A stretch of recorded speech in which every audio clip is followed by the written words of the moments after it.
സ്വർഗീയ വിരുന്ന് ടെലിവിഷൻ മിനിസ്ട്രിയിൽ സാമ്പത്തിക പങ്കാളികളാകുക. Heavenly feast mission months. കൂടുതൽ വിവരങ്ങൾക്ക് വിളിക്കുക 9447356682.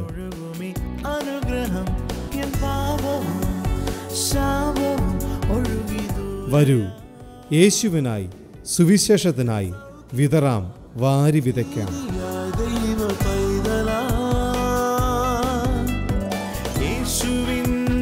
സ്വന്തമായി തീർന്നു ഞാൻ, എന്നെന്നും കവിഞ്ഞൊഴുകുമി അനുഗ്രഹം, നിറഞ്ഞൊഴുകുമി അനുഗ്രഹം.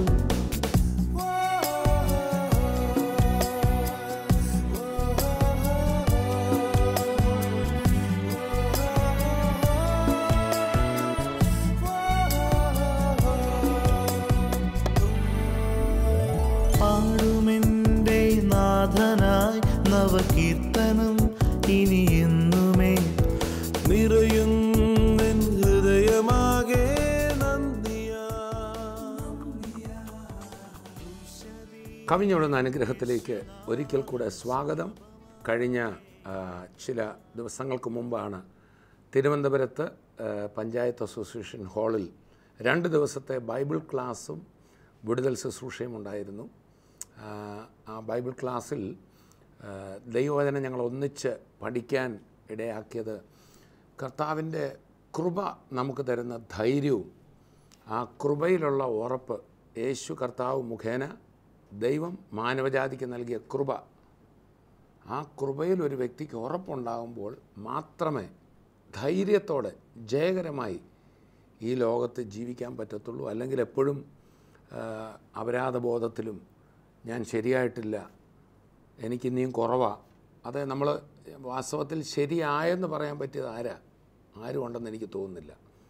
നമുക്കെല്ലാം കുറവുകളുണ്ട്. എന്നാൽ ഞാനീ പറയുന്നത് തെറ്റ് ചെയ്യാനുള്ള ഒരു വഴിയിടുകയല്ല, മറിച്ച് ഒരു പൂർണ്ണ പ്രാഗൽഭ്യം, എനിക്കൊരു കുഴപ്പവും ഇല്ല എന്നുള്ള ഒരു പൂർണ്ണ ധൈര്യം ഒരു മനുഷ്യനും കിട്ടത്തില്ല, പക്ഷെ കിട്ടും. അതാണ് എബ്രായ ലേഖനം പറയുന്ന, മനസാക്ഷിയിൽ നിന്ന് പോലും ആ പാപത്തിൻ്റെ അപരാധബോധം എടുത്തു മാറ്റി മനസാക്ഷി വരെ ക്ലിയറാക്കാൻ കഴിയുന്ന ഒന്നുണ്ട്, കർത്താവായ യേശു ക്രിസ്തുവിലുള്ള വിശ്വാസം. ഒരു മഹാക്രിമിനലായിരുന്ന വ്യക്തിക്ക് പോലും ക്രിസ്തുവിൽ വിശ്വസിക്കുമ്പോൾ അവൻ അത്ഭുത രൂപാന്തരം വരുന്നെന്ന് മാത്രമല്ല, തുടർന്ന് ഞാനൊരു കള്ളനാണല്ലേ കൊള്ളക്കാരനാണെന്ന് പറഞ്ഞല്ല, മറിച്ച് ദൈവ പൈതലാണെന്നുള്ള ധൈര്യത്തിൽ നടക്കാൻ സാധിക്കുക. ആ വ്യഭിചാര കുറ്റത്തിൽ പിടിക്കപ്പെട്ട സ്ത്രീ, അവൾ ആൾക്കാരുടെ മുമ്പിൽ കല്ലെറിയപ്പെടാൻ പോവുകയായിരുന്നു, തല കുനിച്ചാന്ന്. എന്തൊരു അവസ്ഥയായിരിക്കും അത്. ഒത്തിരി ആൾക്കാരുടെ നടുക്കിൽ വ്യഭിചാര കുറ്റത്തിൽ പിടിച്ചെന്ന് പറഞ്ഞ് തല കുനിച്ച് നിൽക്കേണ്ടി വന്ന അവൾ, പക്ഷെ കർത്താവ് അവളോട് കൃപ കാണിച്ചു കഴിഞ്ഞപ്പോൾ, യേശുവിൻ്റെ കൃപയാൽ അവൾ വിടുവിക്കപ്പെട്ടപ്പോൾ അവൾ തല ഉയർത്തിയാ പോകുന്നത്. അങ്ങനെ നമ്മളെ സമൂഹത്തിലും ദൈവമുമ്പിലും നമ്മുടെ സ്വന്തം മനസാക്ഷിയുടെ മുമ്പിലും ഒക്കെ ധൈര്യത്തോടെ തല ഉയർത്തി നിൽക്കാൻ പ്രാപ്തമാക്കുന്നതാണ് ദൈവകൃപ. അതിനെക്കുറിച്ചായിരുന്നു പഠിച്ചത്. നമുക്ക് ആ സന്ദേശം ഇപ്പോൾ കേൾക്കാം.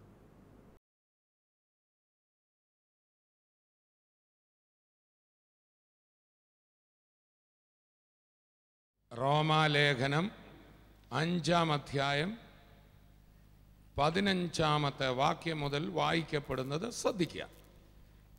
എന്നാൽ ലംഘനത്തിൻ്റെ കാര്യവും കൃപാവരത്തിൻ്റെ കാര്യവും ഒരുപോലെയല്ല. ഏകൻ്റെ ലംഘനത്താൽ അനേകർ മരിച്ചുവെങ്കിൽ ദൈവകൃപയും ഏക മനുഷ്യനായ യേശുക്രിസ്തുവിൻ്റെ കൃപയാലുള്ള ദാനവും അനേകർക്ക് വേണ്ടി ഏറ്റവും അധികം കവിഞ്ഞിരിക്കുന്നു. ദൈവകൃപ ഏറ്റവും അധികം കവിഞ്ഞിരിക്കുന്നു. അടുത്ത വാക്യം.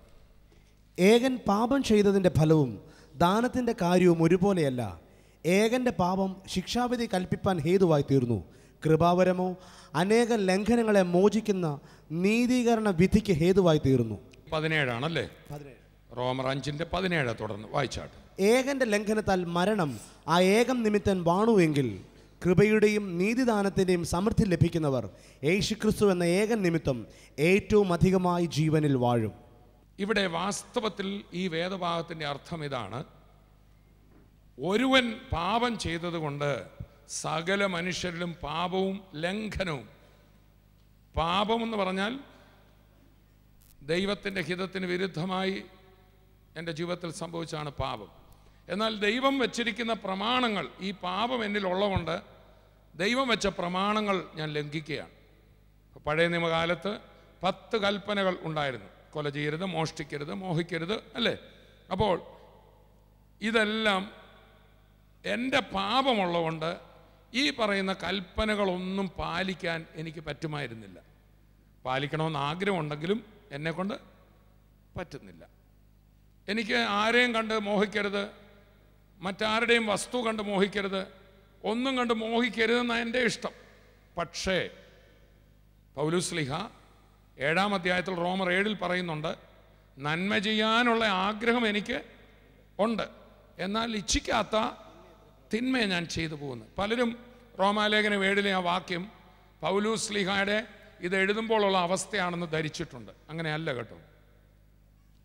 റോമർ 7-ന്റെ ആദ്യ ഭാഗങ്ങളിൽ പറയുന്നുണ്ട്, ഞാൻ ഒരിക്കൽ പ്രമാണത്തിന് കീഴിലല്ലായിരുന്നു, എന്നാൽ പ്രമാണം വന്നപ്പോഴോ ഞാൻ പ്രമാണലംഘിയായി തീർന്നു എന്ന് പറയുന്നത്, അതിൻ്റെ അർത്ഥം പൗലോസ്ലീഹ സ്വന്തം കാര്യം പറയുന്നതല്ല, യഹൂദൻ്റെ ഒരു പ്രതിനിധിയായി പറയുക.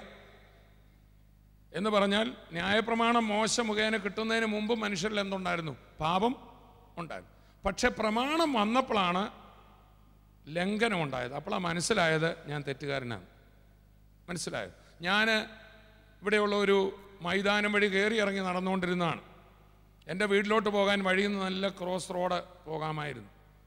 എനിക്കന്നൊന്നും തോന്നിയില്ല, ഞാൻ അതിലേ നടന്നു. എന്നാൽ ഒരു ദിവസം അതിൻ്റെ ഉടമ അവിടെ എഴുതി വെച്ചു, ഇതെൻ്റെ വസ്തുവാണ്, ഇതിലെ അനധികൃതമായി കടക്കുന്നവർ ശിക്ഷിക്കപ്പെടും, അല്ലെ ഗവൺമെൻറ് എഴുതി വെച്ചു. ഇപ്പം പ്രമാണം വന്നു. ഒന്ന് കൈയെടുത്ത് പറഞ്ഞ, പ്രമാണത്തിന് മുമ്പ് നമ്മൾ തെറ്റ് ചെയ്യുന്നുണ്ടായിരുന്നു പറഞ്ഞ്. പക്ഷെ പ്രമാണം വന്നപ്പോഴാണ് അത് ലംഘനമായത്. പ്രമാണ ലംഘനം പറഞ്ഞേ, അതിനാണ് ട്രാൻസ്ഗ്രഷൻ എന്ന് ഇംഗ്ലീഷ് എഴുതിക്കുന്നത്, ലംഘനം. പക്ഷെ എന്നിലെ പാപം നിമിത്തമാണ് ഞാൻ ലംഘിച്ചത്, അതിരുകൾ എന്ത് ചെയ്തത്? ലംഘിച്ചത്. പക്ഷെ എനിക്ക് ലംഘിക്കണമെന്ന് ആഗ്രഹമില്ല. എല്ലാ ദൈവ നിയമങ്ങളും മനസാക്ഷിയുടെ നിയമങ്ങളും ഞാൻ എന്ത് ചെയ്തിരുന്നു? ലംഘിച്ചു. ഇവിടെ ഇരിക്കുന്ന ആർക്കും പറയാൻ പറ്റുമെന്ന് തോന്നുന്നില്ല, എൻ്റെ മനസാക്ഷിക്ക് വിരുദ്ധമായി ഞാൻ ഇന്ന് വരെ ഒന്നും പറഞ്ഞിട്ടില്ല, നോക്കിയിട്ടില്ല, ചിന്തിച്ചിട്ടില്ല. മനസാക്ഷി എന്ന് പറഞ്ഞാൽ ദൈവത്തിൻ്റെ ശബ്ദമാണ്. അതെല്ലാ മനുഷ്യരുടെ ഉള്ളിലുണ്ട്. നിരീശ്വരവാദിയുടെ ഉള്ളിലും ഈശ്വരവാദിയുടെ ഉള്ളിലും ഏത് മതക്കാരൻ്റെ ഉള്ളിലും മനസാക്ഷിയുണ്ട്. എന്തുണ്ട്? അത് ദൈവത്തിൻ്റെ ആത്മാവാണ്, ദൈവത്തിൻ്റെ ശബ്ദം. ഇന്നത് തെറ്റാ, ഇന്നത് ചെയ്യരുത് എന്ന ഒരു പ്രമാണം. അതാണ് റോമാലേഖനത്തിൽ പറയുന്നത്, പ്രമാണം കയ്യിൽ എഴുതി കിട്ടിയ യഹൂദൻ എഴുതി കിട്ടിയ പ്രമാണം ലംഘിച്ചു, എന്നാൽ പ്രമാണം കയ്യിൽ എഴുതി കിട്ടാത്ത വിജാതിയർ തങ്ങളുടെ മനസാക്ഷിയുടെ പ്രമാണത്തെ ലംഘിച്ചു. ചുരുക്കി പറഞ്ഞാൽ മനസാക്ഷിയെങ്കിലും ലംഘിക്കാത്ത ആരും ഇല്ല. ഇതാണ് റോമാലേഖനത്തിൻ്റെ ഒരു ഭാഗം. അപ്പോൾ പൗലൂസ് പറയാണ്, അയ്യോ ഞാൻ അരിഷ്ട മനുഷ്യൻ, നന്മ ചെയ്യാൻ എനിക്ക് ആഗ്രഹമുണ്ടെങ്കിലും ഇച്ഛിക്കാത്ത തിന്മ എത്ര ഞാൻ ചെയ്തു. നമ്മളോർക്കും പൗലൂസ് അപ്പോസ്തലൻ ഇപ്പോഴും തിന്മ ചെയ്തുകൊണ്ടിരിക്കുകയാണ്. അങ്ങനെയല്ല അതിൻ്റെ അർത്ഥം. താൻ തൻ്റെ യഹൂദൻ്റെ അവസ്ഥ, യഹൂദൻ്റെ ഒരു പ്രതിനിധിയായി, ഞാനിപ്പം പറയാമെന്നിരിക്കട്ടെ, 1947 ഞാൻ സ്വാതന്ത്ര്യം ആസ്വദിച്ചത് എന്ന് പറഞ്ഞാൽ ഞാനൊരു ഇന്ത്യക്കാരൻ എന്നുള്ള നിലയിൽ പറയുക. ആയതുപോലെ യഹൂദൻ എന്നുള്ളതിൽ പൗലൂസ് പറയാണ്, ഞാൻ ഒരിക്കൽ പ്രമാണമില്ലാതെ ജീവിച്ചിരുന്നു, എന്നാൽ ഞാൻ പ്രമാണത്തിൻ്റെ കീഴിലായി. പൗലൂസിൻ്റെ കാര്യം പറഞ്ഞാൽ അങ്ങനെ ഒരിക്കലും ആയിരുന്നില്ലല്ലോ, പ്രമാണമില്ലാതെ ഒരിക്കലും ജീവിച്ചില്ലല്ലോ. താൻ ജനിച്ചത് തന്നെ ഒരു യഹൂദനായിട്ടല്ലേ, ന്യായപ്രമാണത്തിന് കീഴിലല്ലേ. അപ്പം തൻ്റെ കാര്യം അല്ല പറയുന്നത്. പ്രമാണം വരുന്നതിന് മുമ്പുള്ള മനുഷ്യജാതി അവൻ ഓർത്തു എനിക്കൊരു കുറ്റമില്ലെന്ന്. പക്ഷെ ദൈവത്തിൻ്റെ പ്രമാണം വന്നപ്പോൾ അവന് പിടികിട്ടി ഞാൻ ലംഘനക്കാരന്. ഒരു കാര്യം കൂടെ പിടികിട്ടി, ഞാൻ എത്ര ശ്രമിച്ചാലും എന്ത് ചെയ്യാനൊക്കില്ല, ദൈവത്തിൻ്റെ പ്രമാണത്തിൽ അല്ലെങ്കിൽ എൻ്റെ മനസാക്ഷിയുടെ പ്രമാണത്തിൽ എനിക്ക് പൂർണ്ണമായി എത്താനൊക്കത്തില്ല. Praise the lord, praise the lord. അങ്ങനെ നമ്മളെല്ലാം ആരായി? ലംഘനക്കാരായി. നമ്മളെല്ലാം ആരായി? അതുകൊണ്ടാണ് ഏകൻ്റെ അനുസരണക്കേടിനാൽ സകലരും എന്തായി മാറി? പാപികളായി തീർന്നു. അടുത്തിരിക്കുന്ന ആൾ പറഞ്ഞ നിങ്ങൾ പാപിയായതിൻ്റെ ക്രെഡിറ്റ് ആദാമിനാന്ന് പറഞ്ഞു. മനസ്സിലാവുന്നുണ്ടോ? അപ്പം നമ്മളാരും സ്വതവേ പാപം ചെയ്തതല്ല, പിന്നെ ആദാം പാപം ചെയ്തതുകൊണ്ട് ആദ്യ മനുഷ്യൻ ലംഘനക്കാരനായതുകൊണ്ട് ആ ലംഘനത്തിൻ്റെ രക്തമാണ് നമ്മുടെ ശരീരങ്ങളിൽ ഓടിയത്. നമ്മുടെ കൊച്ചു കുഞ്ഞുങ്ങളിൽ പോലും അതുണ്ട്. നിഷ്കളങ്ക മുഖമുള്ള കുഞ്ഞുങ്ങൾ, അവരുടെ കളിപ്പാട്ടം വേറെ ആരെങ്കിലും എടുത്താൽ അവനെ ഇടിക്കാൻ ചെല്ലുന്നു. അപ്പോൾ ഈ കുഞ്ഞിൽ മോഷ്ടിക്കണമെന്നുള്ള ചിന്ത എവിടുന്ന് വന്നു? മനുഷ്യൻ സ്വതവേ പാപിയ. ഭാരതീയ ചിന്തകളും പറയുന്ന പാപോഹം പാപസംഭവ, ഞാൻ പാപത്തിലുരുവായിരിക്കുന്നു. സങ്കീർത്തനക്കാരൻ പറഞ്ഞു, അകൃത്യത്തിൽ എൻ്റെ അമ്മ എന്നെ ഗർഭം ധരിച്ചു, പാപത്തിൽ ഞാൻ ഉരുവായി. അതാണ് പൗലോസ് മനുഷ്യൻ്റെ നിലവിളിയ, അയ്യോ ഞാൻ അരിഷ്ട മനുഷ്യൻ. അല്ലാതെ പൗലോസിൻ്റെ ആ സമയത്തെ നിലവിളി അല്ലത്. പിന്നെ മനസാക്ഷിയോ പ്രമാണമോ ഉള്ള സകല മനുഷ്യൻ്റെ അകത്ത് നിലവിളിയുണ്ട്, അയ്യോ ഞാൻ അരിഷ്ട മനുഷ്യൻ, തെറ്റ് ചെയ്യാതിരിക്കാൻ തക്കവണ്ണം ഈ പാപത്തിൻ്റെ പിടിയിൽ നിന്ന് എന്നെ ആർ വിടുവിക്കും? എന്നെ ഏത് പ്രമാണം വിടുവിക്കുന്നല്ല, പിന്നെ അവർക്ക് പറഞ്ഞ ആർ? ഒരു വ്യക്തിയാണ് വേണ്ടതെന്ന് പറഞ്ഞ് അടുത്തിരിക്കുന്ന ആൾ പറഞ്ഞു, നിങ്ങൾക്കൊരു പുസ്തകമല്ല വേണ്ടത്, വ്യക്തിയാണ് വേണ്ടിയത്. നമ്മുടെ വിചാരം കുറച്ച് നിയമങ്ങളും കൂടെ കുറച്ച് പുസ്തകവും കൂടെ എഴുതി കെട്ടിയാൽ നമ്മൾ രക്ഷപ്പെടുമെന്ന. കുറച്ച് നിയമങ്ങളോട് എഴുതി കെട്ടിയാൽ അത്രയും പൊഴുതുകൂടെ നമ്മൾ കണ്ടുപിടിക്കും. അല്ലേ? എത്ര നിയമമുണ്ടോ അതിന് പൊഴുതുണ്ടോ നമ്മൾ കണ്ടുപിടിക്കും, വീണ്ടും കുഴപ്പം കാണിക്കാൻ. നിയമത്തിന് മനുഷ്യനെ രക്ഷിപ്പാൻ കഴിവില്ല പ്രിയപ്പെട്ടവരെ. നിയമത്തിന് മനുഷ്യൻ്റെ കുറവുകൾ ചൂണ്ടിക്കാണിക്കാനേ കഴിവുള്ളൂ. ഇന്ന വഴി നടക്കണമെന്ന് പറയാനേ കഴിവുള്ളൂ. പക്ഷേ നടക്കണമെന്ന് ആഗ്രഹിച്ചിട്ടും നടക്കാൻ മേലാത്തെന്ന് അവരുടെ ഉള്ളിലുണ്ട്. നമ്മുടെ ജയിലുകളിലൊക്കെ കിടക്കുന്ന ക്രിമിനലുകളെ നമ്മൾ കുഴപ്പക്കാരെന്ന് പറയും. പക്ഷേ നിങ്ങൾ അവരുടെ പലരുടെ ഹിസ്റ്ററി പഠിച്ചാൽ അവരുടെ വീട്ടിൽ അവരുടെ അപ്പനും അമ്മയും തമ്മിൽ ഒരുപക്ഷെ പിണങ്ങിപ്പോയി കാണും. ആ കുഞ്ഞ് വളർന്നു വന്ന സാഹചര്യം വളരെ മോശമായിരുന്നിരിക്കാം. നമ്മളവനെ കള്ളൻ കണ്ടില്ലേ, പോകുന്ന കണ്ടില്ലേ, മുഖമറച്ച് പോകുന്ന കണ്ടില്ലേ, അവനെ പെൺവാണിഭത്തി പിടിച്ചു, അതിപ്പിടിച്ചു, ഇതിപ്പിടിച്ചു എന്ന് പറയുമ്പോൾ, അതുകൊണ്ടാണ് കർത്താവായ യേശു ക്രിസ്തു കരുണയോടെ മാത്രമേ ഒരു പാപിയെ നോക്കത്തുള്ളൂ. ഒന്ന് രണ്ട് പേരോട് പറഞ്ഞ്, കരുണയോടെ മാത്രം നിന്നെ വിടുവിക്കുന്ന ഈ മരണത്തിന് അധീനമായ ജഡത്തിൽ നിന്ന് എന്നെ ആർ വിടുവിക്കും എന്നതിൻ്റെ മറുപടിയാണ് തൻ്റെ ഏകജാതനായ പുത്രനെ നൽകുവാൻ തക്കവണ്ണം അവൻ ലോകത്തെ സ്നേഹിച്ചു. ആ ആറാണ് യേശു. ചേർന്ന് കർത്താവിനെ സ്തുതിക്കാം. എന്നെ ഈ മരണത്തിൽ നിന്ന് ആർ വിടുവിക്കും എന്ന മാനവജാതിയുടെ നിലവിളിയുടെ മറുപടിയാണ് ഇവൻ വിടുവിക്കും. അവൻ്റെ പേരത്രേ കർത്താവായ യേശു ക്രിസ്തു. ആമേൻ, പ്രൈസ് ദി ലോർഡ്. അപ്പം ആ കർത്താവ് നമ്മളോട് എന്തോ തോന്നി? കൃപ തോന്നി. ഉറക്കെ പറഞ്ഞേ, അതാണ് എൻ്റെ ജയം. ഉറക്കെ പറ, അവൻ്റെ കൃപ എൻ്റെ ജയം. പറഞ്ഞേ, അതാണ് റോമർ 5:17 പറയുന്നത്. കൃപയുടെയും നീതി ദാനത്തിൻ്റെ, ഉറക്കെ പറഞ്ഞേ, കൃപയുടെയും നീതി ദാനത്തിൻ്റെ സമൃദ്ധി ലഭിക്കുന്നവർ യേശുക്രിസ്തു എന്ന ഏകൻ നിമിത്തം ഏറ്റവും അധികമായി ജീവനിൽ വാഴും. സ്വർഗത്തിൽ പോകുന്നല്ല, സ്വർഗത്തിൽ പോകുന്ന കൂടെ അതിനകത്തുണ്ട്. ഇന്ന് മുതൽ തന്നെ ജീവൻ, ഒരു വാഴുന്ന ജീവൻ നമുക്കുണ്ടായിരിക്കും. ചുരുക്കി പറഞ്ഞാൽ എൻ്റെ ജയം അവൻ്റെ കൃപ. അവർക്ക് പറഞ്ഞേ, വ്യഭിചാര കുറ്റത്തിൽ പിടിക്കപ്പെട്ട ഒരു സ്ത്രീ നമ്മൾ വായിക്കുന്നു യോഹന്നാന്റെ സുവിശേഷം 8. അവളെ അവിടുത്തെ പരീശന്മാരും ശാസ്ത്രിമാരുമെല്ലാം നടുക്കുകൊണ്ട് നിർത്തി യേശുവിനെ പരീക്ഷിക്കാൻ വേണ്ടി. അവളെ അപ്പുറം മാറ്റി കല്ലെറിഞ്ഞ് കൊന്നാൽ മതിയായിരുന്നു. പക്ഷേ അവളുടെ നന്മയെന്ന് പറഞ്ഞാൽ മതി. Price the Lord, hallelujah. അവളുടെ ഭാഗ്യമെന്ന് പറഞ്ഞാൽ മതി. അവർക്ക് ആരെ പരീക്ഷിക്കണമെന്ന് തോന്നി? യേശുവിനെ ഇത് വെച്ച് എന്ത് ചെയ്യണം? പരീക്ഷിക്കണം. ഇവൻ നമ്മുടെ ന്യായപ്രമാണത്തെ മറിക്കാൻ വന്നിരിക്കുന്നു. ഇവൻ തെറ്റുകാരെയൊക്കെ വെറുതെ വിടുകയാണല്ലേ. അങ്ങനെയാണ് ഇവനെ ഒന്ന് പിടിച്ചിട്ടേ ഉള്ളൂ. ചിലർക്ക് എങ്ങനെങ്കിലും ഈ ന്യായപ്രമാണം അകത്ത് കയറിയവന് മറ്റുള്ളവനെ പിടിക്കണം, കൊല്ലണമെന്ന്. എന്നാൽ കൃപ അകത്ത് കയറിയവന് മറ്റുള്ളവരോടും കൃപ തോന്നും. Price the Lord. യേശു കർത്താവ് ആ ദേവാലയത്തിന് മുമ്പിൽ ഇരിക്കുമ്പോൾ ഇതാ പരീശന്മാരും ശാസ്ത്രിമാരുമെല്ലാം വ്യഭിചാര കർമ്മത്തിൽ പിടിക്കപ്പെട്ട ഒരു സ്ത്രീയെ അവളെ കൊണ്ടുവരുമ്പോൾ പറഞ്ഞ, she is caught in the very act of adultery. ഇവളെ റെഡ് ഹാൻഡഡ് ആയിട്ട് പിടിച്ചതാണ് എന്ന് പറഞ്ഞാൽ സാക്ഷികളുടെ ഒന്നും ആവശ്യം ഇല്ല. വ്യഭിചാര കർമ്മം ചെയ്തുകൊണ്ടിരിക്കുന്നിടത്ത് നിന്ന് പിടിച്ചതാണ്. അവനെന്ത് ചെയ്യുമെന്ന് എനിക്കറിയില്ല, അവനും കൂടെ ആയിരിക്കും കല്ലെറിയാൻ വന്നത്. അവളെ പിടിച്ചുകൊണ്ട് നടുവിൽ കൊണ്ട് നിർത്തിയിട്ട് ചോദിച്ചു, ഗുരു, ഇവളെ വ്യഭിചാര കർമ്മത്തിൽ തന്നെ പിടിച്ചിരിക്കുന്നു, സാക്ഷിയിടുന്നൊന്നും ആവശ്യമില്ല. മോശ ഞങ്ങളോട് പറഞ്ഞിരിക്കുന്നു, ഇങ്ങനെയുള്ളവരെ എന്ത് ചെയ്യണം? കല്ലെറിഞ്ഞ് കൊല്ലണം. ഇപ്പോഴും ചില അറബി നാടുകളിൽ അതേ ശിക്ഷ നടപടി ഉണ്ട്. അതുകൊണ്ട് തന്നെ മനുഷ്യരവരൊത്തിരി മര്യാദയ്ക്ക് നടക്കും. കൈകൊടുത്ത് പറഞ്ഞ, ഒന്നീ നല്ല നിയമം വേണം, അല്ല നല്ല പോലെ കൃപ കിട്ടണം എന്ന് പറ, എങ്കിലേ മനുഷ്യൻ ചൊവ്വേ നടക്കത്തുള്ളൂ. ഒന്നീ എന്തോ വേണം? കഠോര നിയമം. കൈക്കൂലി മേടിച്ച കൈ വെട്ടുമെന്ന് പറഞ്ഞാൽ നമ്മുടെ നാട്ടിലെ കൈക്കൂലി തീരും. പക്ഷേ നമ്മുടെ നാട് കുറച്ചുകൂടെ ഫ്രീഡം മനുഷ്യന് കൊടുത്തു. മനസ്സിലാവുന്നുണ്ടോ? ആ ഫ്രീഡം പലരും മുതലെടുക്കുക. എന്നാൽ ദൈവവും ഫ്രീഡം കൊടുത്തു. ഫ്രീഡത്തിൻ്റെ കൂടെ പരിശുദ്ധാത്മാവിനെയും കൂടെ കൊടുത്തുകൊണ്ട് ആ സ്നേഹം കണ്ടാൽ പിന്നെ തെറ്റിയാനൊക്കത്തില്ല. ചേർന്ന് കർത്താവിനെ സ്തുതിക്കാം. ഒരു നല്ല വിശ്വാസി നല്ല ഒരു പൗരനും കൂടെ ആയിരിക്കും. അവന് രാജ്യസ്നേഹം ഉണ്ടായിരിക്കും. ഒരിക്കലും ഒരു ക്രിസ്തുവിൽ വിശ്വസിച്ച ഒരു വ്യക്തി രാജ്യവിധ്വംസക പ്രവർത്തനങ്ങളിൽ ഏർപ്പെടില്ല. അവനൊരു ടെററിസ്റ്റ് ആകാനൊക്കില്ല. കാരണം വചനം പറയുന്നു, നീ ചുങ്കം കൊടുക്കണം, നീ കരം കൊടുക്കണം, നിൻ്റെ അധികാരികൾക്ക് വേണ്ടി പ്രാർത്ഥിക്കണം. നിന്നെ ദൈവമാണ് ആ രാഷ്ട്രത്തിലാക്കി വെച്ചിരിക്കുന്നത്. നീ ആ രാഷ്ട്രത്തിന് അനുഗ്രഹമായിരിക്കണം. Price the Lord. ഒരു നല്ല വിശ്വാസിക്ക് കൈക്കൂലി മേടിക്കാനൊക്കില്ല.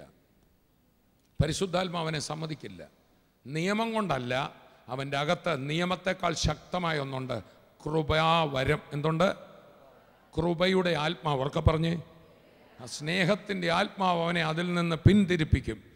സ്തോത്രം. അതുകൊണ്ട് ഒന്നുകിൽ നല്ല നിയമം വേണം, അല്ല നല്ല പരിശുദ്ധാത്മാവ് വേണമെന്നൊന്ന് അടുത്തിരിക്കുന്ന ആൾ പറഞ്ഞ്.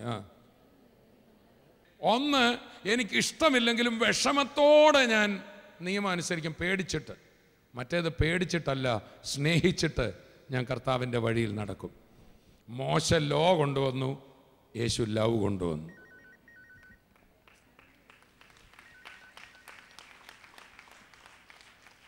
ലോ ഉള്ളിടത്ത് എത്ര വലിയ ലോ വെച്ചാലും പേടിച്ചിട്ടൊക്കെ ചെയ്യാതിരിക്കുമെങ്കിലും ഒരവസരം കിട്ടിയവൻ ചെയ്യും. അങ്ങനെയാണ് കൂടുതൽ ശക്തമായ നിയമത്തിൻ്റെ കീഴിൽ ആരാണ്? അതാണ് കൃപയുടെ നിയമം, അതാണ് പരിശുദ്ധാത്മാവിൻ്റെ നിയമം.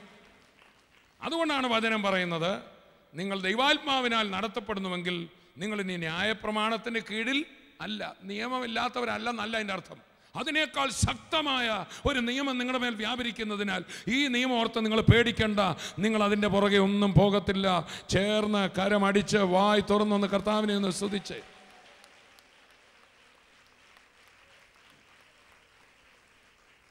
അതുകൊണ്ടാണ് പൗലോസ് ഞാൻ സ്വതന്ത്രനാണെന്ന് പറഞ്ഞുകൊണ്ട് ഞാൻ കെട്ടപ്പെട്ടവനാണെന്ന് പറഞ്ഞിട്ടുണ്ട്. I am bound yet free. എല്ലാവരും പറഞ്ഞേ, I am free but bound by the love of Christ. ഒന്ന് പറഞ്ഞേ, എൻ്റെ മേൽ ഒരു നിയമമില്ല, എന്നാ വേണേലും എനിക്ക് ചെയ്യാം, പക്ഷേ സ്നേഹം കൊണ്ട് ഞാൻ കെട്ടപ്പെട്ടിരിക്കുക. എത്ര പേർക്ക് ഇത് ഇഷ്ടമുണ്ട്? ആ ഒരു ജീവിതം എത്ര പേർക്ക് ഇഷ്ടമുണ്ട്? ഓ സ്തോത്രം. ടി വി പ്രോഗ്രാമിൽ എന്നെ കേൾക്കുന്ന എത്ര പേർക്ക് ഇഷ്ടമുണ്ട്? ദേ കർത്താവ് ഒരു നിയമവും വെച്ചിട്ടില്ല. ന്യായപ്രമാണം മാറ്റി, 600-ൽ പരം ഉപകൽപ്പന മാറ്റി, 10 കൽപ്പന മാറ്റി, എന്നാ വേണം ചെയ്യാം. പക്ഷെ ഞാൻ പറയാം, യേശുവിനെ അറിഞ്ഞ നിങ്ങൾക്ക് ഒരു വേണ്ടാതീനം ചെയ്യാനൊക്കത്തില്ല. നിങ്ങൾക്കൊരു നല്ല ഇന്ത്യൻ പൗരനാകാനേ പറ്റത്തുള്ളൂ. നിങ്ങൾ ഏത് രാജ്യത്തിൽ നിന്ന് എന്നെ കേൾക്കുന്നോ ആ രാജ്യത്തിന് നിങ്ങൾക്ക് അനുഗ്രഹമാകാനേ ഒക്കത്തുള്ളൂ. നിങ്ങളുടെ അയൽവാസിക്ക് നിങ്ങൾക്ക് അനുഗ്രഹമാകാനേ ഒക്കത്തുള്ളൂ. നിങ്ങളുടെ ഭർത്താവിന് നിങ്ങൾക്ക് അനുഗ്രഹമാകാനേ ഒക്കത്തുള്ളൂ. നിങ്ങളുടെ ഭാര്യയ്ക്ക് നിങ്ങൾ അനുഗ്രഹമാകാനേ ഒക്കത്തുള്ളൂ. നിങ്ങളുടെ കുഞ്ഞുങ്ങൾക്ക് നിങ്ങൾ അനുഗ്രഹമാകാനേ ഒക്കത്തുള്ളൂ. എന്തിന്? നിങ്ങളെ ഉപദ്രവിച്ചവർക്ക് വേണ്ടി പോലും പ്രാർത്ഥിക്കുന്ന ഒരു വ്യക്തിയായി, അവരോട് സഹതപിക്കുന്ന ഒരു വ്യക്തിയായി നിന്നെയും എന്നെയും മാറ്റുന്ന പരിശുദ്ധാത്മാവിന്റെ ദിവ്യ ശക്തിക്കായി ചേർന്ന് കർത്താവിനെ സ്തുതിക്കാം. Price the Lord.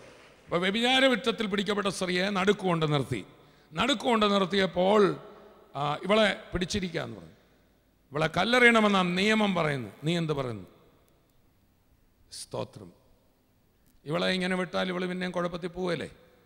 ഹലോ, ശിക്ഷിക്കാതെ വിട്ടാൽ ഇവൾ പിന്നെയും പ്രശ്നം ചെയ്യുമെന്ന് കർത്താവിനറിയാം അല്ലേ? ഇല്ലേ? അപ്പോൾ കർത്താവ് തീരുമാനിച്ചു, ഇവർ കൊടുക്കുന്ന ഏറിനേക്കായി വലിയൊരു ഏറ് ഞാനും ഒക്കിട്ട് കൊടുക്കും.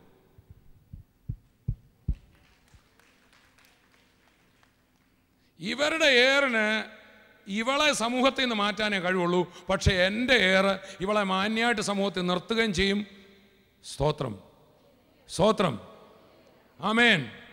നിയമം എന്ത് ചെയ്യുമെന്നറിയോ? പാപിയെ കൊന്ന് സമൂഹത്തിൽ നിന്ന് നീക്കി ബാക്കിയുള്ളവരൊരു സുഖമായിട്ട് ജീവിക്കും. എന്നാൽ സ്നേഹം പാപിയെ പുതുജീവൻ കൊടുത്ത് മറ്റുള്ളവർക്ക് അനുഗ്രഹമാക്കി സമൂഹത്തിൽ ജീവിപ്പിക്കും. അതത്ര യേശുവിൻ്റെ സുവിശേഷം. ഇത് മതം മാറ്റമല്ല, ഇത് മതം മാറ്റമല്ല, ഇത് മതം മാറ്റമല്ല. ഹൃദയം പുതുതായി തീരുന്നതാണ്, മറ്റുള്ളവർക്ക് അനുഗ്രഹമായി തീരുന്നതാണ്. ചേർന്ന് കർത്താവിനെ സ്തുതിക്കാം. യേശു പറഞ്ഞു, നിങ്ങളിൽ പാപമില്ലാത്തവൻ ആദ്യം അവളെ കല്ല്. അവർ മനസാക്ഷിയുടെ ആക്ഷേപം ഹേതുവായി ഒന്ന് കൈവിടുത്ത് പറഞ്ഞു, ഒരു നിയമവും നിനക്ക് കുറ്റം വിധിച്ചില്ലെങ്കിലും മനസാക്ഷി വെറുതെ വിടുകയല്ല മോളെ മോനെ എന്നൊന്ന് പറഞ്ഞു. എൻ്റെ കയ്യെ പിടിച്ചു വേണേ പറഞ്ഞു. Price the Lord. സ്തോത്രം. ഏത് പോലീസ് ഏത് കോടതിയെ വെട്ടിച്ച് നീ പോയാലും നിന്റെ അകത്ത് നിന്നെ എന്നാ വിളിക്കും? കള്ള എന്നെൻ്റെ മനസാക്ഷി എന്നെ വിളിക്കും. അത് ദൈവത്തിൻ്റെ ഭാഗമാണ്. പക്ഷേ യേശുവിൻ്റെ രക്തം നമ്മുടെ മനസാക്ഷിയിൽ നിന്ന് പോലും പാപചിന്ത മാറ്റിക്കളയുന്നതാണ്. ഒരു ക്രിമിനലായിക്കൊള്ളട്ടെ, വ്യഭിചാരിയായിക്കൊള്ളട്ടെ, യേശുവിൻ്റെ ക്രൂശിനടുക്കൽ വന്നാൽ അവൻ്റെ പുത്രനായ യേശുവിൻ്റെ രക്തം സകല പാപവും പോക്കി നമ്മെ ശുദ്ധീകരിക്കും. എബ്രായ ലേഖനം പറയുന്നു, നമ്മുടെ മനസാക്ഷിയിൽ നിന്ന് പോലും പാപിയാന്നുള്ള ചിന്ത മാറ്റും. കുറ്റബോധം മാറ്റും. ഉറക്കപ്പറ. അപരാധബോധം മാറ്റും. അപ്പം യേശു അവൾക്ക് എന്തോ കൊടുത്തു? കൃപ കൊണ്ടൊരു ഏറ് കൊടുത്തു. കേട്ടോ പറഞ്ഞ കൃപ കൊണ്ട് യേശു നിന്നെ എറിയുമെന്ന് പറഞ്ഞു. സ്നേഹം കൊണ്ട് എറിയും. അവർ കൈ കിട്ടിയ കല്ലുകൊണ്ട് എറിയാൻ വന്നപ്പോൾ യേശു സ്നേഹത്തിൻ്റെ കല്ലുകൊണ്ട് അവൾക്ക് ഒറ്റ ഏറ് കൊടുത്തു. ആ ഏറോടെ അവളൻ കറക്റ്റായി. അവൾ പിന്നെ ഒരിക്കലും വ്യഭിചാരം ചെയ്തിട്ടില്ല. ഒന്നോർത്ത് നോക്കണേ, എറിയാൻ വന്നവരെല്ലാം മനസാക്ഷിയുടെ ആക്ഷേപം ഹേതുവായി അവരുടെ മനസാക്ഷി പറഞ്ഞടാ, നീ തെറ്റുകാരനാ, നീ അന്നത് ചെയ്തല്ലേ, നീ ഇത് പറഞ്ഞവനല്ലേ, നീ വേണ്ടാതെ നോക്കിയല്ലേ, നിനക്കും തരം കിട്ടാഞ്ഞുകൊണ്ടാണല്ലോ. ഹലോ ഹലോ, നിന്റെ കാല് വഴുതിയതല്ലായിരുന്നോ? അന്നേരം ആരാണ്ടല്ലേ വന്നുകൊണ്ടല്ലേ നീ രക്ഷപ്പെട്ടത് എന്നൊക്കെ ആര് ചോദിച്ചു? മനസാക്ഷി ചോദിച്ചു. ഒറ്റ വലിച്ചിലായിരുന്നു, പിന്നെ അവിടെ കണ്ടിട്ടില്ല. മനസ്സിലാവുന്നുണ്ടോ? ഉടനെ കർത്താവ് മുഖം ഉയർത്തി അവളെ നോക്കിയിട്ട് ചോദിച്ചു, ആരും നിനക്ക് കുറ്റം ചുമത്തിയില്ലേ? ഇല്ല ഗുരു എന്ന് പറഞ്ഞു. പിന്നെ കുറ്റം ചുമത്താൻ കഴിയുന്നവൻ ഒരുവനേ ഉള്ളൂ. അവൻ കുറ്റം ചുമത്തത്തില്ലെന്ന് യോഹന്നാൻ 5:42 മുതൽ വായിക്കുമ്പോൾ 40 മുതൽ വായിക്കുമ്പോൾ പറയുന്നു, സ്വത്രം, ഞാൻ നിങ്ങളെ കുറ്റം ചുമത്തുമെന്ന് നിങ്ങൾ കരുതരുത്. പിതാവിൻ്റെ മുമ്പിൽ ഞാൻ നിങ്ങളെ കുറ്റം ചുമത്തുമെന്ന് നിങ്ങൾ കരുതരുത്. എന്നിട്ട് പറയാം, നിങ്ങളെ കുറ്റം ചുമത്തുന്നവനുണ്ട് മോശ. നിങ്ങളെ പ്രത്യാശ വച്ചിരിക്കുന്ന മോശ ന്യായപ്രമാണമേ നിങ്ങളെ കുറ്റം ചുമത്തത്തുള്ളൂ. ഞാൻ കുറ്റം ചുമത്താൻ വന്നവനല്ല. നിന്റെ കുറ്റവും കൂടെ ഞാൻ ഏറ്റെടുത്ത് നിനക്ക് പകരം മരിച്ചിട്ട് നിന്നെ മാന്യാക്കി നിർത്താൻ. നിന്നെ തുണിയിരിച്ചു വഴിയെ നടത്തേണ്ട സ്ഥാനത്ത് എൻ്റെ തുണി അവർ ഉരിക്കും. നിന്റെ കൈകൾ തെറ്റ് ചെയ്യുവാൻ നീണ്ട നിന്റെ കയ്യിൽ അടിക്കേണ്ട ആണി എൻ്റെ കൈകളിൽ ഞാൻ വാങ്ങും. നിന്റെ തല കൊണ്ട് ചിന്തിച്ച വേണ്ടാതീനത്തിന് മുഴുവൻ നിന്റെ തലയിൽ വെക്കേണ്ടിയിരുന്ന മുൾക്കിരീടം ഞാൻ ഏറ്റെടുക്കും. കർത്താവായ യേശു ക്രിസ്തുവിന് നമ്മോടുള്ള ഇത്ര വലിയ സ്നേഹമാണ് നമ്മുടെ ജയം, നമ്മുടെ ധൈര്യം. ഞാൻ എല്ലാത്തിലും പെർഫെക്റ്റ് ആണെന്നുള്ളതല്ല എൻ്റെ ധൈര്യം. കർത്താവിൻ്റെ കൃപയാണ് നമ്മുടെ ശക്തി. അതുകൊണ്ടാണല്ലോ പൗലോസ് തിമോഥെയോസിനോട് പറയുമ്പോൾ, എൻ്റെ മകനെ തിമോഥെയോസേ, കൃപയിൽ ശക്തിപ്പെടുക. നമ്മൾ വായിച്ച ഒരു വാക്യം റോമർ 5:17, കൃപയുടെയും നീതിദാനത്തിൻ്റെയും സമൃദ്ധി ലഭിക്കുന്നവർ ജീവനിൽ വാഴും. കൃപ എല്ലാവരുടെ മേലും സമൃദ്ധിയായിട്ടുണ്ട്. പിന്നെ അങ്ങനെ ലഭിക്കുന്നവർ എന്ന് പറയുന്നത് ഞാൻ വിശ്വസിക്കുന്ന പോലെയാണ് എനിക്ക് ലഭിക്കുന്നത്. മാത്രമല്ല ഈ കൃപയെക്കുറിച്ചുള്ള അറിവൂടെ എനിക്ക് ലഭിക്കണം. എൻ്റെ കർത്താവിൻ്റെ കൃപ, കവിഞ്ഞിരിക്കുന്ന കൃപ, എൻ്റെ എല്ലാ കുറവുകളുടെ മേലും കവിയുന്നൊരു കൃപ എൻ്റെ മേലുണ്ട് എന്നുള്ള അറിവാണ് എൻ്റെ ധൈര്യം. അതുകൊണ്ട് നമുക്ക് ധൈര്യത്തോടെ പിശാചിൻ്റെ ഏത് പ്രവൃത്തിയെ എതിർത്ത് നിൽക്കാൻ പറ്റും. എനിക്ക് എതിർക്കാൻ പറ്റുമോ എന്നുള്ളൊരു പേടിയുടെ ആവശ്യം അവിടെ ഇല്ല. കർത്താവിൻ്റെ കയ്യിലാണ് നമ്മളിരിക്കുന്നത്. എന്തൊരു സ്നേഹമാണല്ലേ. സോ നമുക്ക് പ്രാർത്ഥിക്കാം. നമ്മളിന്ന് കേട്ട സന്ദേശം തുടരുക. അപ്പോൾ തന്നെ ഇന്നെന്നെ കേൾക്കുന്ന ആരെങ്കിലും ജീവിതത്തിൽ ഭയത്തിലാണെങ്കിൽ, നിരാശയിലാണെങ്കിൽ, ഈ ഭയവും നിരാശയൊക്കെ നമുക്ക് വരുന്നത് എപ്പോഴാണെന്നറിയോ? നമ്മുടെ കഴിവുകേടിനെക്കുറിച്ചും നമ്മുടെ ശക്തി കുറവിനെക്കുറിച്ചും നമ്മുടെ പരാജയങ്ങളെക്കുറിച്ചും ചിന്തിക്കുമ്പോഴാണ്. എന്നാൽ ഇതൊക്കെ മാറുന്നത് എപ്പോഴാണെന്നറിയാമോ? എനിക്കിതൊക്കെ ഉണ്ടെങ്കിലും ഒരു നല്ല കർത്താവ് എനിക്ക് വേണ്ടി ഉണ്ടല്ലോ എന്ന് വിശ്വസിക്കുമ്പോൾ നമ്മുടെ പരാജയം നമ്മളെ മൂടില്ല, നമ്മുടെ ഭയം നമ്മളെ മൂടില്ല, നമ്മുടെ കഴിവുകേടുകൾ നമ്മുടെ മുമ്പിൽ ചോദ്യചിഹ്നങ്ങളായിരിക്കില്ല. ആ കർത്താവിൻ്റെ കരങ്ങളിലേക്ക് നമുക്ക് സമർപ്പിക്കാം, പ്രാർത്ഥിക്കാം. പിതാവേ, ഞങ്ങളങ്ങേ സ്തുതിക്കുന്നു. ഞങ്ങളെ കേൾപ്പിച്ചുകൊണ്ടിരിക്കുന്ന കർത്താവിൻ്റെ കൃപയുടെ അത്യന്ത ശക്തിക്കായി സ്തോത്രം. ഞങ്ങളോടുള്ള അങ്ങയുടെ കൃപ എത്ര വലിയതാണ്. ഈ ലോകത്തിൽ ആർക്കും ഞങ്ങളോടില്ലാത്ത മഹാസ്നേഹം കൊണ്ട് സകല മനുഷ്യനെയും കർത്താവ് സ്നേഹിക്കുന്നില്ല. ആ ബോധ്യം ഇന്ന് ഓരോരുത്തരിലും കർത്താവ് കൊടുക്കുന്നതിനായി സ്തോത്രം. യേശു ക്രിസ്തുവിൻ്റെ നാമത്തിൽ അങ്ങയുടെ ആ കൃപ തന്നെ ഇപ്പോൾ ഇത് കേട്ടുകൊണ്ടിരിക്കുന്ന ഓരോരുത്തരിലും പ്രവർത്തിക്കട്ടെ. എല്ലാ ഭയവും എല്ലാ ആശങ്കയും മാറട്ടെ. യേശു ക്രിസ്തുവിൻ്റെ നാമത്തിൽ രോഗബന്ധനങ്ങൾ അഴിഞ്ഞു മാറട്ടെ. കർത്താവിൻ്റെ കരം നീട്ടിയതിനായി സ്തോത്രം. യേശുവിൻ നാമത്തിൽ തന്നെ ആമേൻ, ആമേൻ. കർത്താവ് നിങ്ങളെ ധാരാളമായി അനുഗ്രഹിക്കട്ടെ. കർത്താവ് കൂടെയുണ്ട്, ഒരിക്കലും കൈവിടില്ല. എത്ര വലിയ പ്രതിസന്ധി ആയിക്കോട്ടെ, അതിലേക്ക് നോക്കി പേടിക്കാതെ യേശു എൻ്റെ കൂടെ നീ ഉണ്ടല്ലോ എന്ന് പറഞ്ഞ് ധൈര്യത്തോടെ ചുവടുകൾ വയ്ക്കുക. ഈ ദിവസം നിങ്ങൾക്ക് അനുഗ്രഹത്തിൻ്റെയും നന്മയുടെയും ദിവസമായിരിക്കും. അടുത്ത എപ്പിസോഡിൽ ഈ സന്ദേശം ബാക്കി ഭാഗങ്ങൾ നമുക്ക് കേൾക്കാം. അതുവരെയും കർത്താവിൻ്റെ കൃപയിൽ നമ്മെ സൂക്ഷിക്കട്ടെ. I bless you in Jesus name.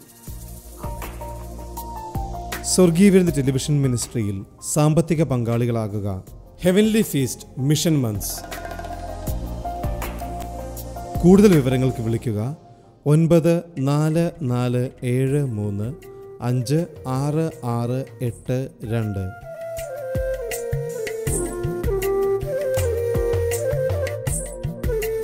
വരൂ, യേശുവിനായി സുവിശേഷത്തിനായി വിതറാം, വാരി വിതയ്ക്കാം. बहते हुए खून की धार क्रूज से देखो आती है, बहते हुए खून की धार। ओ मसीह तूने हमको सिखाए प्रेम की परिभाषा को, तूने हमको सिखाए प्रेम की परिभाषा को।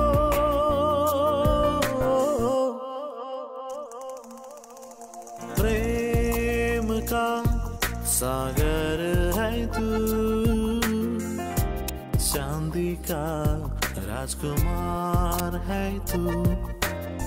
चरणों में आकर हाथ उठाकर करते हैं तेरे हम स्तुति।